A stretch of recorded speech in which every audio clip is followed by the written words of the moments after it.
Welcome back to London Beautiful Life, and today we're at the September 5 premiere at Curzon, Mayfair.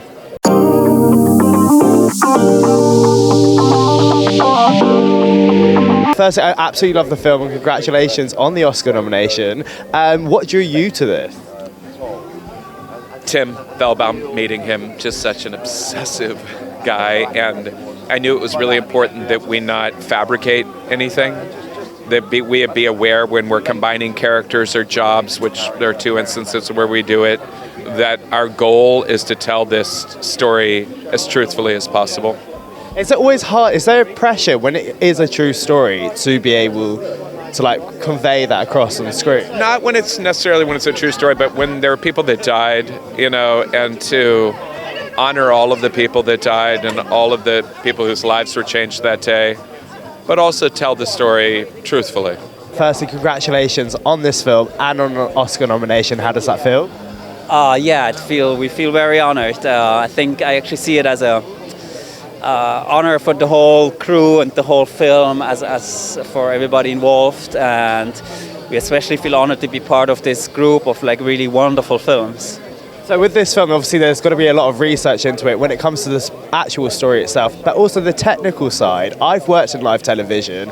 I cannot imagine running up and down to wait for 20 minutes for film to be developed. But how did you find all the research for equipment back in 1972? Yeah, it's two sides to that. First of all, I'm a little bit of a geek. We were, and Moritz and the writer and I, and also production designer Julian Wagner, we were also fascinated by that analog devices and everything, but I would say it goes beyond that, because our movie is also about how technology and inventions in technology have obviously an influence on the media, and in that sense also has an influence on how we perceive world political events. So how did the casting process all come about? I don't know. I never ask. I just say yes, thank you, and turn up. Yeah, know my lines. I don't know. I mean, Sean Penn's one of the producers on it. I've worked with him, but I don't know. I've never asked them. I honestly haven't. I know that when I got sent the script, it was only a couple of weeks before the shoot. Peter was attached first, I think. John Magaro was attached early. Leonie Benesch. They were all attached by the time I got sent the script. So already I was like, that's a pretty good cast. And then I met Tim on a Zoom meeting, and he was so kind of inspiring that it was an easy, and it was a very good, interesting, unusual script. Very clean, very lean, very, very clear. And the voices were clear. The individual voices were quite clear, which is unusual. And so it was a no-brainer, and it was a pleasure to do. It's hard, but it was a pleasure to do from start to finish until now. 2 years later, it's been a real.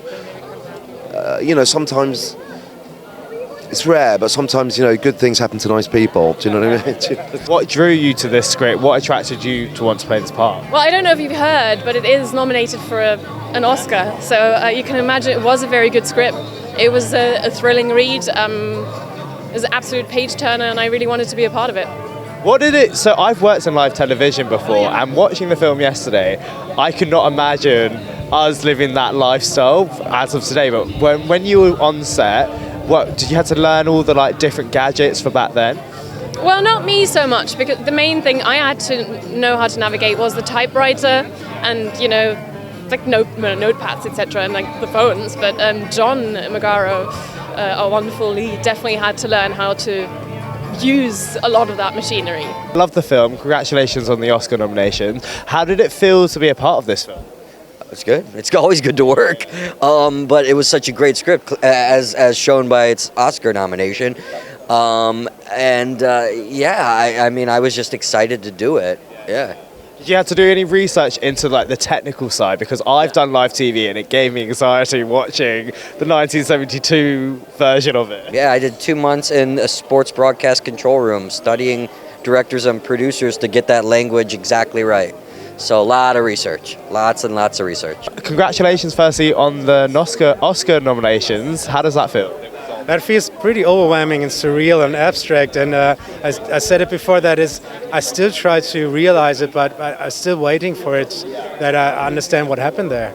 Yeah. So obviously you being the screenwriter, what kind of made you think, I want to produce this into a film? Well, as a screenwriter, we always, like Tim and me, always thought we have to make the research. We have to know every detail. We have to get it right on the page.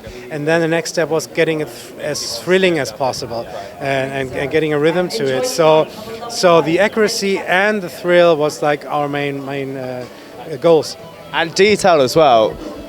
Spot on when it comes to in the control room. I've worked in live television, and it was giving me a panic attack watching back in 1972, like how they did it back then. Because I cannot imagine me running up and down as a runner in live TV, having to develop film. But how long was the research when it came to the technical side? Well, the technical side was one of the sides that was mostly researched because, it was a life-changing event for everybody involved, every journalist. So everybody wrote a book, even the head engineer. So we had blueprints, we had all the machines. We talked to people who made like the smuggle in the film stuff and bring it out again. We talked to so many people about the technical stuff because it's such a crucial part of the story.